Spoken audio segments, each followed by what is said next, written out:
YouTube ஷார்ட்ஸில் YouTube effects use பண்ணுவது எப்படி, அதை பற்றி இன்று பார்ப்போம். நிறைய எஃபெக்ட்ஸை யூடியூப்பில் பயன்படுத்தலாம். எக்ஸ்ட்ரா அப்ளிகேஷன் டவுன்லோட் பண்ண தேவையில்லை, எந்த அமௌண்ட்டும் தர தேவையில்லை. யூடியூப் ஷார்ட்ஸில் பயன்படுத்தலாம். இதில் என்னென்ன யூஸ் பண்ணலாம்? YouTube application, front camera, single photo தேவைப்படும். முதல்ல யூடியூப் ஷார்ட்ஸில் போய்ட்டு ப்ளஸ் சிம்பிளை கிளிக் பண்ணிங்கன்னா ஒரு ஃபோட்டோ அப்லோட் பண்ணுங்கள். அப்லோட் பண்ணதுக்கப்புறம் நம்ம ஃபோட்டோ கிளிக் பண்ணிவிட்டு வீடியோ ரெக்கார்ட் பண்ணுற ஆப்ஷனில் நம்ம கிளிக் பண்ண மாதிரி கிளிக் பண்ணுங்கள். டச் பண்ணிட்டு அதில் உள்ள எஃபெக்ட்ஸில் போய் கிளிக் பண்ணிட்டு நம்ம டச் பண்ணி வீடியோ மேக் பண்ணிட்டோம்னா வீடியோ அப்லோட் பண்ணி விட்டுறலாம். நன்மைகள்: எந்த அப்ளிகேஷனையும் நீங்கள் இன்ஸ்டால் பண்ண தேவையில்லை. லைவ் ரெக்கார்டிங் பண்ணிக்கலாம். மோர் effects in YouTube.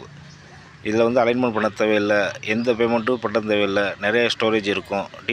Video application update பண்ண சொல்லும், நெட்வொர்க் அதிகமாக யூஸ் ஆகும். கன்க்ளூஷன் என்னென்னா, நிறையா வியூஸ் வரும், நிறையா பேர் நம்ம அப்ளிகேஷனை யூஸ் பண்ணி பார்ப்பாங்க.